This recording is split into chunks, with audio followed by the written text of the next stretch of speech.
Hey guys, it's Bear here with Journey to Preparedness, helping your parent life your doomsday, but your everyday. So on podcast number 32, video version, we're going to talk about realistically how much food you could possibly grow for yourself and your family, and how much you could actually get off the system.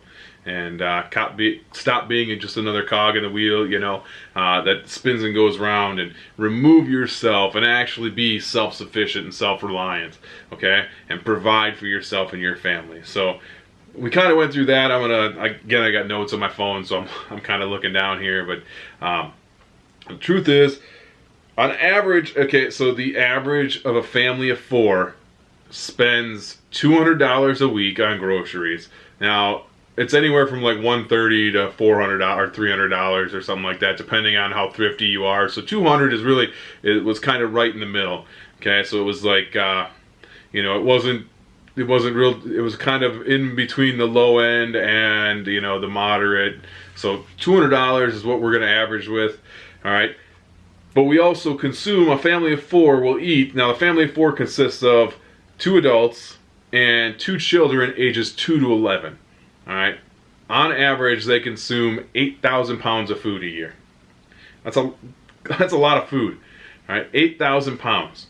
Now, if you there is the urban. Before I get into it, there's the urban homestead. You can find if you search them on YouTube, urban homestead. You can find them, and they grow on 1/10 of an acre lot in California. They are growing a ton of food. And I know from now the one article I seen recently said that they were growing 6,000 pounds of food. I find that number a little low. If I remember from watching their videos and stuff like that, that they were actually growing enough food to sustain themselves and their family for like 90%. And they were also selling a bunch of food to restaurants and at the farmers market and stuff like that, and people to make a living, basically. So they were living and growing their own food on 1/10 of an acre. They had their own little farm homestead, and there I know they had chickens, and they had goats, and I don't know, I believe they might have had ducks also. So they were getting a protein source as well as the fruits and vegetables, and that was on 1/10 of an acre. Now, most of us in suburban lots are greater than 1/10 of an acre. They're at least 1/4 acre, if not more. Urban city areas, yeah, you're probably lucky to get 1/10 of an acre there. But think about what you can do on that property. So a 24 square foot garden bed can produce, if managed properly, can produce 200 pounds of food. 24 square feet. That's it's a little less than 5 by 5, but 5 by 5 for sake of So let's just say 25 square feet. Okay, 200 pounds of food. Well, if you take that, okay, if you were to do based off of those numbers, 1,000 feet of planting, right, square feet, you could get 8,000 pounds of food. Now, obviously, that's all going to be vegetables, right? And we, unless you're a vegetarian, you're not going to live strictly off of vegetables, okay? So, but it gives you an opportunity to maybe, barter or sell some items to a neighbor or a friend, right? Provide them with some, and then you can use that barter to get eggs, or you can, some meat, or you can sell and then purchase. And it's all going to be done in cash, so who's going to know, right? So you can actually use that abundance to help sustain your family and purchase items. And that, even in a urban or suburban area, you can still do rabbits. A lot of times you can do chickens, okay? Quail and rabbits, nobody's going to know you have them unless you tell them. They don't make they hardly make any noise. They can be done in small spaces. Quails you can do right in your garage. Nobody will ever know. They don't need a heat source. All they need is a light for 14 hours a day in order to pop out eggs. And the males don't make a ton of noise. You can use those eggs. You can incubate them, and then you can grow them out, and you can have a protein source through meat of the quail, or you can just use the eggs. You can do rabbits, right? And you know, the term breed like rabbits, it's the truth. They breed like crazy. You're going to get a lot. They don't take, again, they're about the same time frame for them to grow out once they're born or hatched as quail. So it's a quick grow out period, and you're going to get a high protein, nutrient rich meat source out of rabbits and quail, and that'll help provide for your family and help sustain you and remove you again from that system. So there's two meat sources that you can do in any location, in any, you know, I mean, it might be a little harder in an apartment, okay, but any suburban or urban lot, you can do those. And that's, you know, on top of having the garden. But we're just talking garden here, okay? So if you spend $200 a week, okay, that's $10,000 a year. If you 8,000 pounds now, right, out of 1,000 square feet, which is less than a tenth of an acre, mind you. That's why I think those numbers were wrong in that article.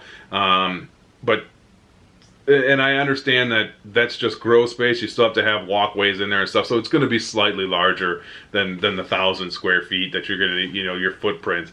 But the 1,000 square feet, 8,000 pounds of food, okay, and obviously you're going to need to extend your grow seeds. I'm not going to get into all that right now, but even if you did half of that, and you got, you know, 4,000 pounds of food out of that, out of, you know, 500 feet or 800 feet, you know, I mean, if you took up a little less space, that's still $5,000. That would still be half of your food source, half of your food money spent by growing it yourself, and that would put you at $5,000 savings. What could you do with an extra $5,000 in your pocket? Right? Just think, well, what could you do with that extra money that you saved by growing your own food? Okay, and that's not included. So let's say you took the time, instead of having, you know, as Jack Spirko says, lollipop trees out in your front yard and, you know, evergreen hedges out front by your stoop, right? And what if you took that and swapped those out for an apple tree and some raspberry bushes or blueberry bushes? Now they're keeping them trees, right, and shrubs, so they look nice for your neighborhood. But now they're providing you with something. You're getting back from it. Instead of just having a decorative tree out there, now you're getting a food source. If you own a property, if you own a house, and you go to the store and buy apples, why do you not have an apple tree? Is it because you think it's going to take up, it's too hard? The apples aren't hard to grow. It's because it's going to take up too much time. Well, do you go out there and trim your trees ever? And if you don't technically need to ever trim an apple tree. I mean, orchards do it just to keep them low so people can grow, and then, you know, they're not sending out all their energy so they can get a better yield. But the truth is, apple trees will grow out in the wild, and they'll grow abundantly without having any trimming. So they don't need to be trimmed, right? It's something we do personally to clean up after them. Okay, so yeah, so you got to go out there, you know, once a week or so and pick up the apples before you mow the lawn, or twice a week, depending on how many times you got to mow your lawn. But why do you have that, you know, why do you have that birch tree out there in your front yard, or that elm that's not providing you with anything, when you could have an apple tree that's going to provide your family with apples, with fruit? Why do you have those little evergreen hedges in your front yard when you could be having blueberries or raspberries or blackberries? I mean, you know, there's a ton of stuff you can be, and those can be pruned to, you know, keep the shape. And, you know, yeah, it takes a little work in the spring, and, you know, and yeah, you got to harvest them, but who cares? Think about the money you're saving. That's what you need to think about. And think about what you're providing for your family.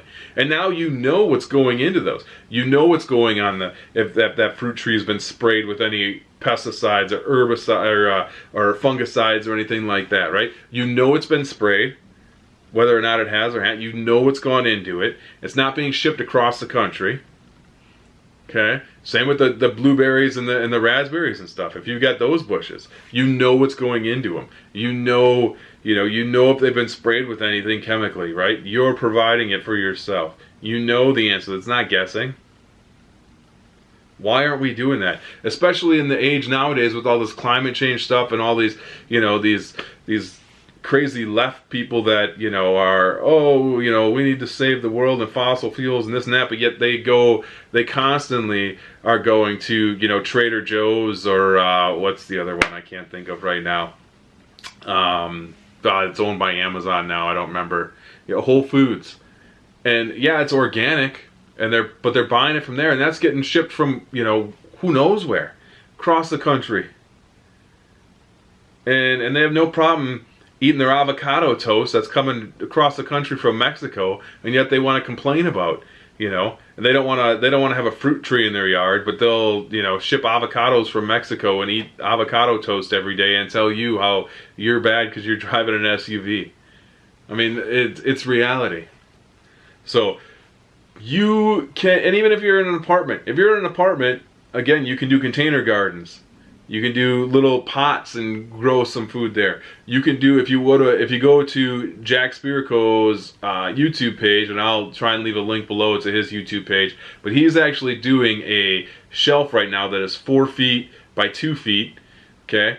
And he's got a hydroponic type system set up on there, and he's growing, the system can be set up to where you can grow 15 plants a week. 15 plants it'll produce, and it'll constantly produce that. The way if you set the system up properly to where you're circulating through the different levels, and you're getting 15, and they're all going to be leafy greens and maybe some herbs and stuff like that. But 15 plants you're harvesting per week. Think about how much money that's going to save you. A family of 4. I mean, if you're a single person, I don't think you really need that many, but still. You could be using that many. You could be eating salad every day, leafy greens every single day, and on top of that, selling them to your friends and neighbors. And that can be done. That's done with grow lights on a shelf. A 4 foot long, 2 feet wide shelf space. You just put on a wall. It's got some grow lights, and it's got a system that's circulating water with nutrients that you put in there. And I know it's not technically organic because it's, but still, you're providing for yourself. And you know how expensive leafy greens are?